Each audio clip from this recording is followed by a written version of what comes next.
Assalamualaikum warahmatullahi wabarakatuh. Kenalkan, kami dari kelompok 2. Kami akan mempresentasikan mata kuliah Manajemen Kinerja dengan dosen pengepuh Bapak Ferry Supriyanto, SE MSI. Baiklah, di sini kami kelompok 2 dengan beranggotakan 1. Abdul Hamid, 2. Siska Mayasari, ketiga Ani Kusyani, keempat Jumiati, kelima Dedi Saputra, keenam Jumiati, ketujuh Muhammad Abdul Yamin, ke-8 Titian Mareli. Baiklah, di sini saya akan menjelaskan tentang masalah utama manajemen kinerja. Manajemen adalah suatu proses merencanakan, mengolah, mengatur, serta mengontrol berbagai sumber daya, termasuk manusia, keuangan, dan material untuk mencapai tujuan organisasi. Pengertian kinerja menurut beberapa ahli. 1. Kinerja didefinisikan sebagai hasil yang dicapai oleh seseorang dalam melaksanakan tugas-tugas yang diberikan, yang berkaitan dengan standar kinerja yang telah ditentukan menurut Bernard dan Russell. Yang kedua, kinerja adalah hasil pekerjaan yang secara langsung berkaitan dengan tujuan organisasi dan merupakan kunci bagi keberhasilan organisasi dalam mencapai target menurut Matthias dan Jackson. Yang ketiga, kinerja adalah hasil kerja secara kualitas dan kuantitas yang dicapai oleh seseorang karyawan dalam melaksanakan tugasnya sesuai dengan tanggung jawab yang diberikan menurut Mangkunegara. Selanjutnya, masalah utama dalam manajemen kinerja. Masalah utama adalah manajemen kinerja yang pada hambatan atau tantangan yang dihadapi organisasi dalam mengelola dan meningkatkan kinerja individu. Masalah utamanya: 1. Kinerja penilaian yang tidak jelas. 2. Feedback yang tidak konsisten. 3. Kurangnya pelatihan dan pengembangan. 4. Manajer yang tidak efektif dalam mengelola kinerja. Itulah yang bisa saya jelaskan. Yang selanjutnya akan disampaikan oleh teman kami. Baiklah, saya Siska Mayasari akan melanjutkan presentasi, yaitu membahas masalah utama dalam manajemen kinerja. Masalah utama dalam manajemen kinerja merujuk pada hambatan atau tantangan yang dihadapi organisasi dalam mengelola dan meningkatkan kinerja individu atau tim. Ada 4 masalah utama dalam manajemen kinerja. Yang pertama, kriteria penilaian yang tidak jelas. Maksudnya, standar kriteria yang tidak ditentukan dengan jelas dan dengan baik atau tidak dapat diukur dengan jelas, maka menyebabkan kesulitan dalam mengevaluasi kinerja, membuat keputusan apa yang akan diambil dan dianggap sukses.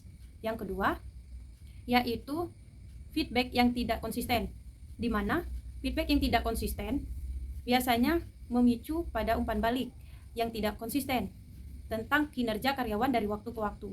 Dapat terjadi ketika manajer atau supervisor memberikan umpan balik yang berbeda tentang kinerja karyawan yang sama. Yang ketiga, yaitu kurangnya pelatihan dan pengembangan, di mana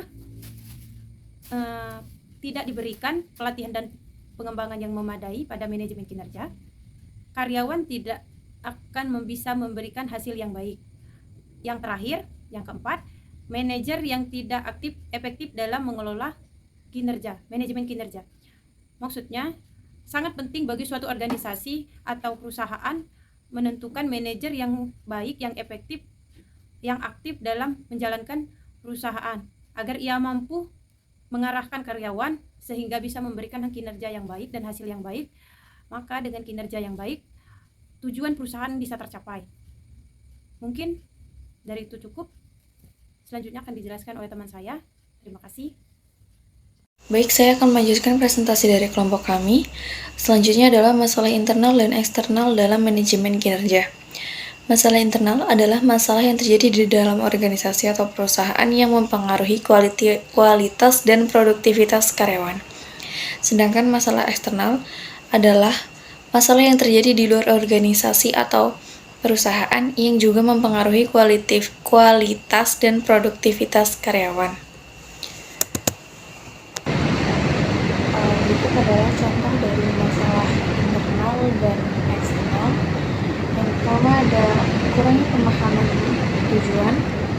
Yang kedua, sistem penilaian kinerja yang tidak memadai. Yang ketiga ada kepemimpinan yang tidak efektif. Selanjutnya kurangnya pelatihan dan pengembangan. Yang selanjutnya ada budaya organisasi yang buruk. Lalu ada motivasi karyawan yang rendah dan komunikasi yang tidak efektif.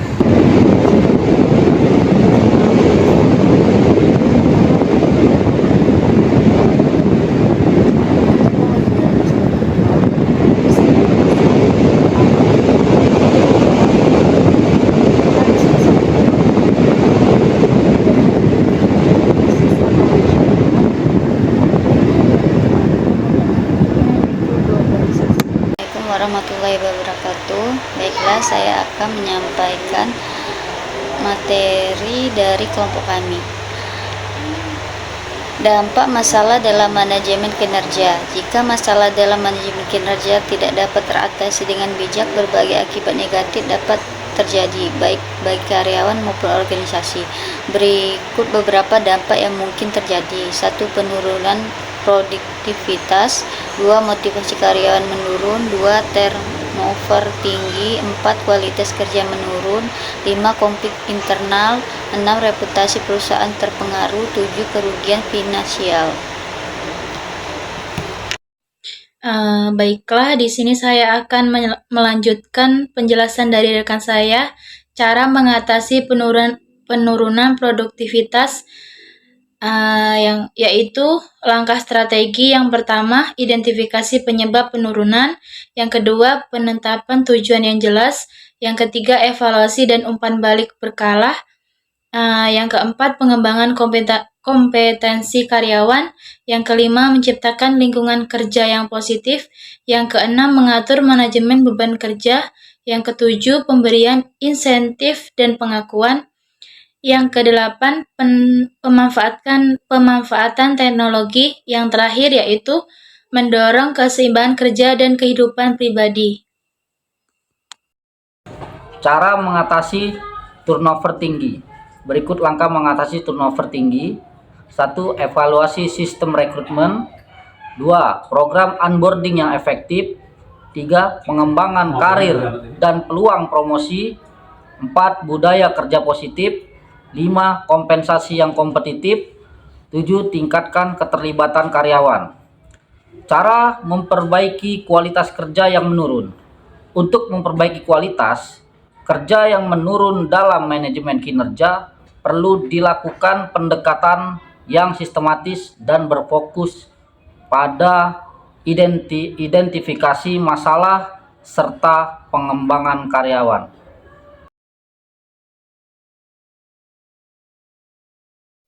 Selanjutnya adalah cara memperbaiki kualitas kerja yang menurun.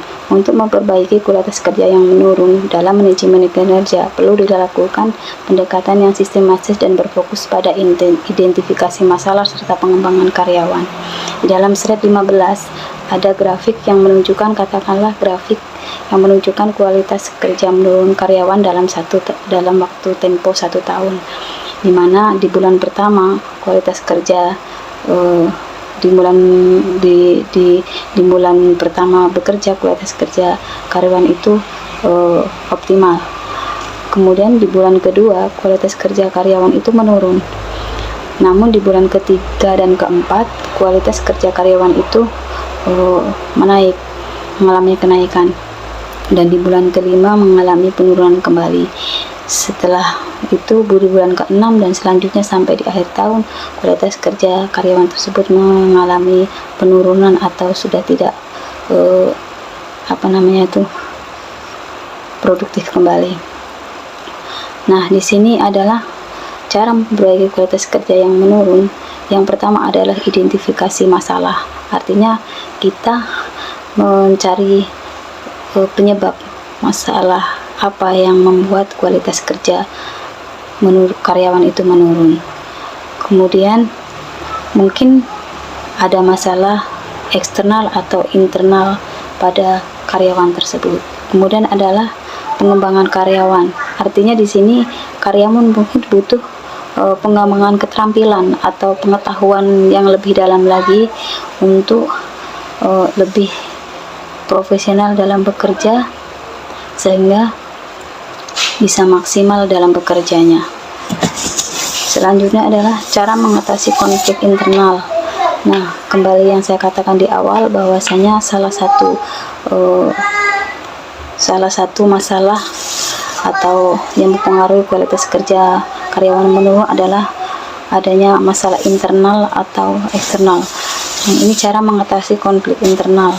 Mengatasi konflik internal dalam manajemen kinerja memerlukan pendekatan yang terbuka, objektif, atau keadaan yang sebenarnya dan berstruktur. Dengan mengidentifikasi akar masalah, mendorong komunikasi terbuka, melibatkan mediasi jika perlu, dan fokus pada solusi. Konflik dapat diselesaikan dengan efektif. Selain itu, menerapkan kebijakan yang jelas membantu mencegah konflik serupa di masa depan, meningkatkan kolaborasi dan menjaga kinerja yang optimal. Itulah yang bisa saya sampaikan. Selanjutnya adalah materi selanjutnya akan disampaikan oleh teman saya Abdul Yamin. Baiklah, selanjutnya cara mengatasi reputasi perusahaan yang terpengaruh. Untuk mengatasi reputasi perusahaan yang terpengaruh akibat masalah dalam manajemen kinerja, perusahaan perlu melakukan langkah-langkah produktif seperti mengidentifikasi masalah secara tepat, berkomunikasi secara transparan dengan semua pemangku kepentingan, dan memperbaiki sistem manajemen kinerja. Dalam melakukan perbaikan yang berkelanjutan dan melibatkan karyawan dalam proses tersebut, perusahaan dapat memulihkan kepercayaan publik dan meningkatkan reputasinya di masa depan. Cara mengatasi kerugian finansial. Untuk mengatasi kerugian finansial akibat masalah dalam manajemen kinerja, perusahaan perlu melakukan analisis mendalam terhadap penyebab kerugian, mengoptimalkan proses kerja, dan meningkatkan kualitas melalui pelatihan karyawan. Selain itu, pengendalian biaya yang ketat dan diversifikasi sumber pendapatan juga penting untuk memperbaiki kinerja finansial. Dengan langkah-langkah ini, perusahaan dapat mengurangi kerugian dan meningkatkan stabilitas keuangan dalam jangka panjang. Mungkin sekian yang dapat kelompok kami sampaikan. Lebih dan kurangnya kami mohon maaf. Pada Allah kami mohon ampun. Wabillahi taufiq wal hidayah. Wassalamualaikum warahmatullahi wabarakatuh.